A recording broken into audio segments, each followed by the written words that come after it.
Well, good afternoon, everyone. Let's get started. As I said, my name is Vince Hines. I'm the Managing Director of Wellington.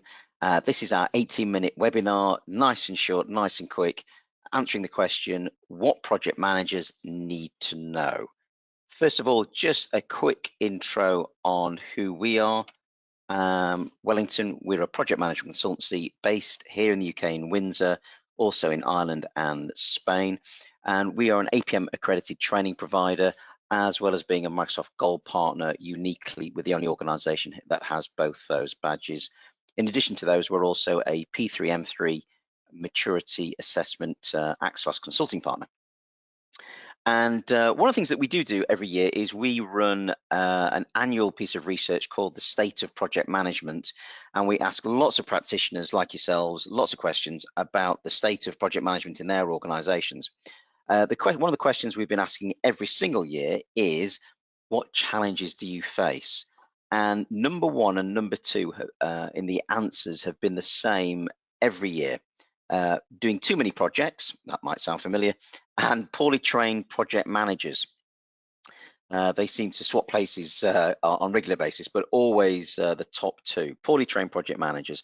We've got lots of projects, and possibly we're taking an ad hoc approach to selecting, running, closing those projects out.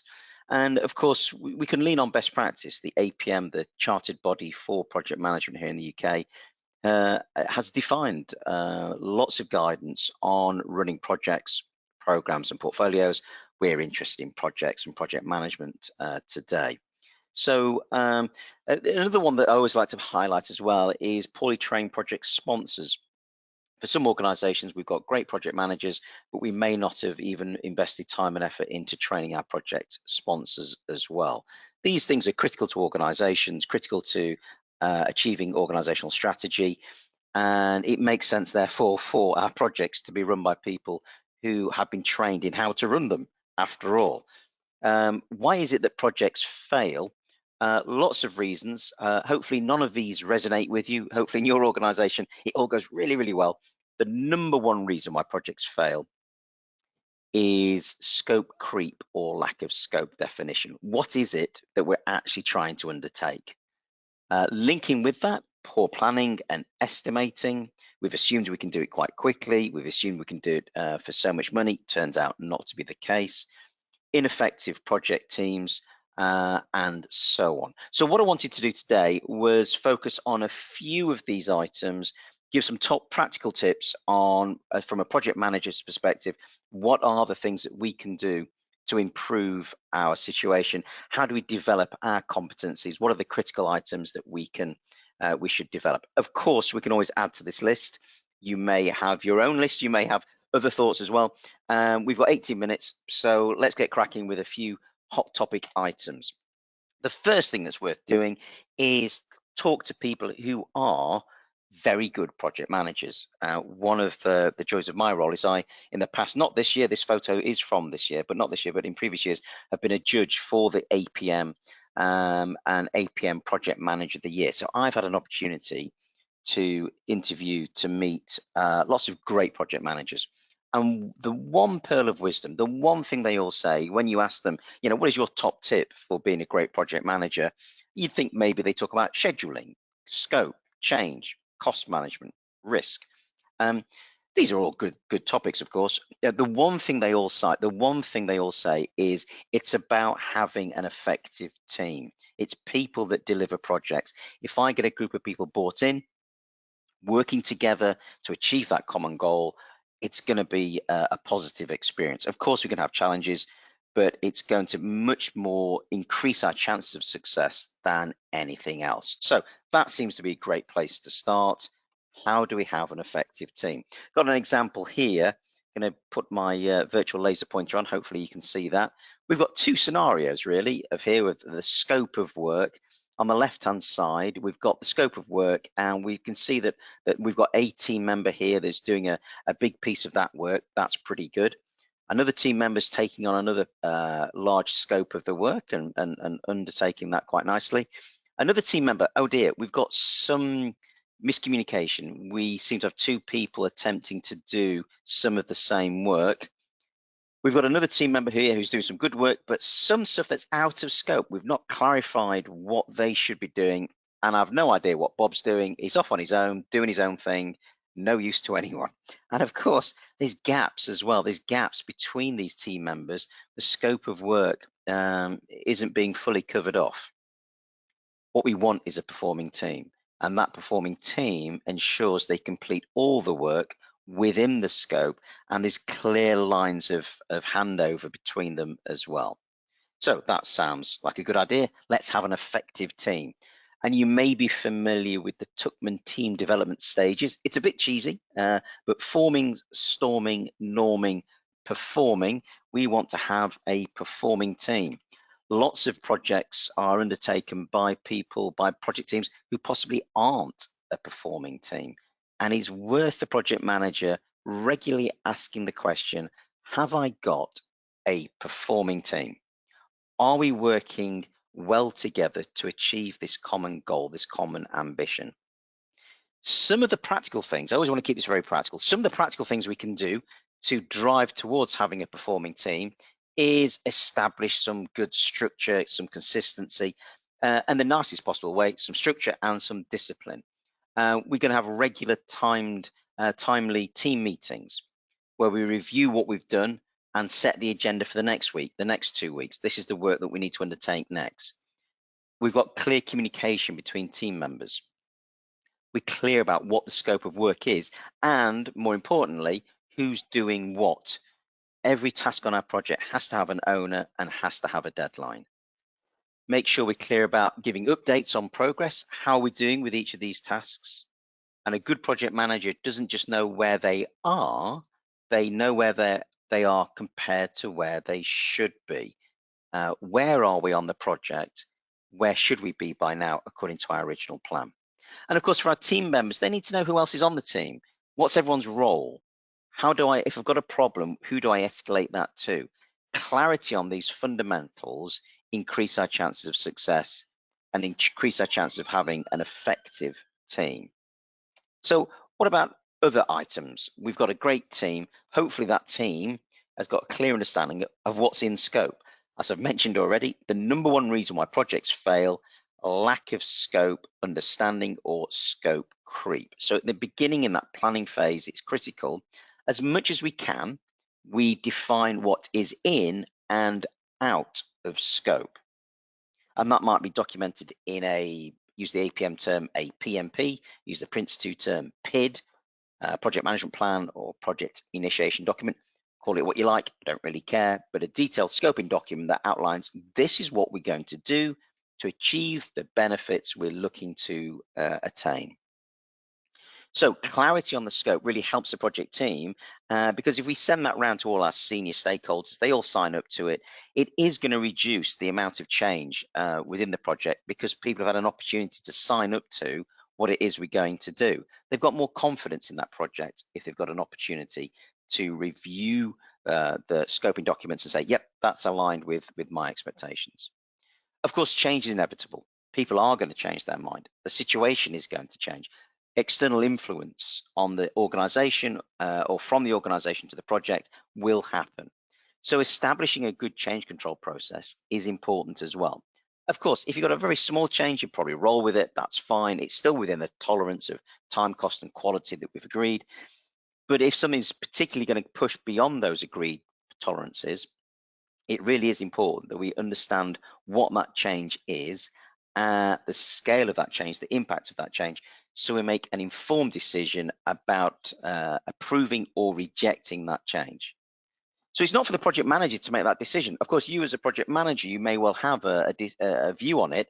You probably are a subject matter expert, having some technical expertise, technical competency, as well as being a professional project manager. So you may have a technical view, but it is something that should be assessed by the team.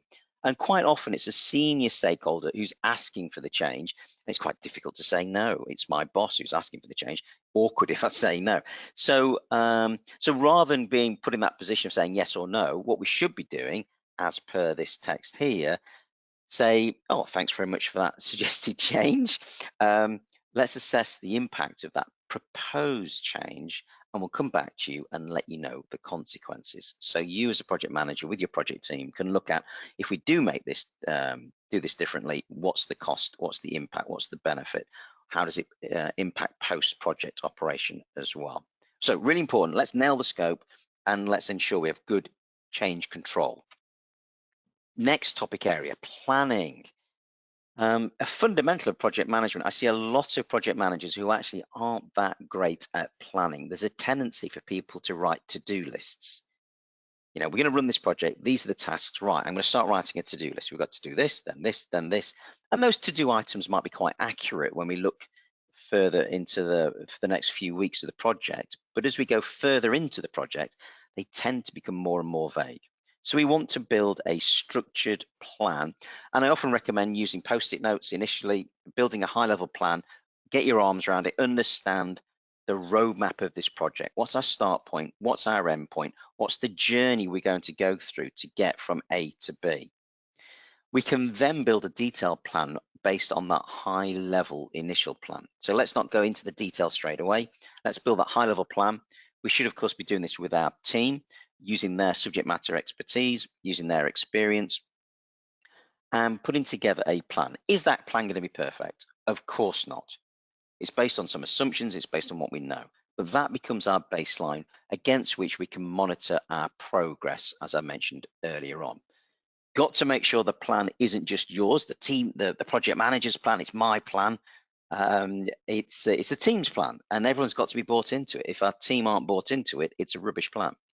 Every task on that plan must have an owner and a deadline, and making sure that we do focus on the critical path, whether we're calculating a critical path formally because we're using Microsoft Project and we're able to see that as an example, or not. And we just have the concept of, okay, I know which tasks are more likely to drive delivery against the key milestone or a key end date.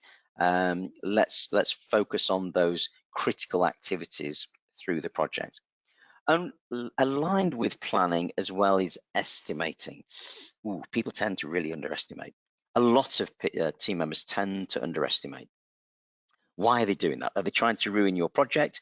No, there's a tendency for people to underestimate because they want to demonstrate they're good at their job. How long is it going to take you to build that report? Oh, I'm really good at my job. I can do that in 2 days. You know, 2 weeks later, you're still waiting for it.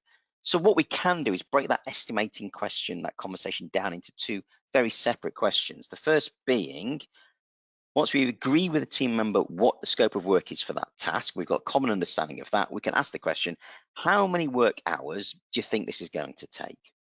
And then when they give a quote of at work hours, you can think about how confident are you in that estimate? Have they done this before? What's that based on? Is it sound logic? And then separately, we can ask the question, okay, well, given your existing workload, how soon can you do those work hours? You know, if it's an 8-hour task, are you going to come in tomorrow and nail it and do 8 hours and finish it off? Or are they really busy? And to be honest, it's going to be a week before they can start the task. And then they're probably going to chip away at it 1 hour a day for the next couple of weeks almost, which is very different to our first scenario. So what we want to get to is agreeing a deadline with our team members. We don't really want to be in the minutiae of checking on how they're getting on with that task, but this is about your confidence as a project manager. How confident am I in that team member?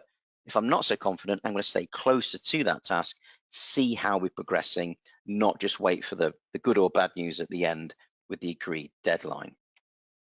Risk management, another top project management process that's often paid lip service. We don't really do it very well. Risks are like icebergs on the horizon. If we're on the ship looking out for them, we see them when they're very small, a long way away. We can divert our course away from them. If we're not looking out for them, well, we've all seen the film, Leonardo DiCaprio, he dies. Why is he just not hold on to that wood? I don't know. But spoiler alert for those of you not seen Titanic, it's been out a while. So we really, rather than just crossing our fingers and hoping things go well, we should be considering risks. And often when you say to people, we're going to do a risk workshop, it is an opportunity for everyone to fall asleep. So let's change the language. If you ask team members about what are their concerns, that typically elicits a much more practical answer. What are your concerns about doing this project? It gives us a real opportunity to identify key risks for the project, rather than saying to people, we're going to do a risk assessment. Often the answers can become quite artificial and somewhat staged. So talking to people about their concerns is a great way to identify true risks in a practical way. Because really what we want is good project management. We want to have clarity on the project lifecycle, clear understanding of what's in scope, and a focus, of course, on the benefits. Project manager, team members, sponsor, we all want to understand what these roles are and give ourselves time to plan before we jump in and start doing the project. Every day spent planning saves us 10 days in implementation. I can't prove that rule, but I certainly agree with the sentiment. Once the project's underway, we need to have a regular progress cycle with consistent reporting, hopefully using RAG KPIs. And at the end, not only do we have our champagne because we've been successful, but we also do lessons learned and feedback into future projects, bearing in mind a lesson is only learned if future behavior is changed. If you're just going to put it on a spreadsheet and walk away, frankly, what was the point? So, critical skills. Critical skills summary. We've just been through a few. We've walked through it very quickly. I'm conscious of my 18 minutes. We want to make sure we develop an effective team. Focus on scoping in the planning stage and managing changes to that scope during the deployment. Give ourselves time to plan. Build a detailed plan with the team. Estimating. We've talked about particular techniques to breaking that estimating down. So hopefully we are more confident in the estimates we've been given. And risk management. Ask people about concerns. You'll get a much better answer. So how do we develop our competence? Well, I've talked through a few top tips there, but how do we develop our competency in project management? Well, following this, this brief webinar, we're going to send you a copy of our project management competence assessment. It's a very simple Excel tool, very nice and easy, and it allows you to really understand your current strengths and areas for development. We don't say weakness, areas for development. So we've listed, and this is a bit of a screenshot here, 40 different competencies. And what you can do is you can score yourself for knowledge in those areas and experience. For example, I understand risk management, but I've no experience applying it. I don't understand change control and I've never applied it. Okay, that's an area for learning, for development as well. So we'll send you this. It's a really good thing you can use just as for yourself. And understand, as I said, your strengths and weaknesses and where there's opportunity for you to develop your knowledge and actually apply, then apply that knowledge and build your experience. Of course, for many organizations, it is about investing in people. We're going to be running some critical projects. We need to have good project managers. Let's actually train them. What we would always recommend are the APM qualifications. So that a lot of our clients do the 2-day APM PFQ, Project Fundamentals Qualification. Very high pass rate, as you can see on that course. Great introduction to project management for project managers of any level of experience, introducing best practice and lots of practical techniques. For those people with some experience in project management looking to gain the blue ribbon qualification, the PMQ is a very rigorous 4.5-5 day course. The average pass rate with the APM is about 50%. So we need to go into this one with eyes open, knowing that this is a toughie, this exam, lots of content. It's a 3-hour written exam as opposed to the PFQ, which is a 1-hour multiple choice exam.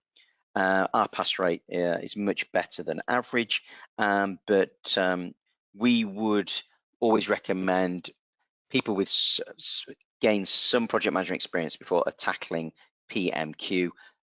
Those with others may, I think, actually do a lot better with PFQ. So, as I said, some critical topics that we've talked through.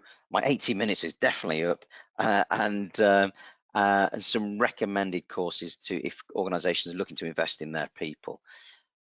Finally, we will send you, thank you very much for attending. We will send you a copy of this recording, and we will also send you a copy of our project management competence assessment. If you would like to talk about customized training, would like to talk about the APM qualifications or our other, quite a wide range of APM accredited courses as well, please do be in touch. But otherwise, thank you for listening, and I'll let you guys get back to your lunch. Thank you very much.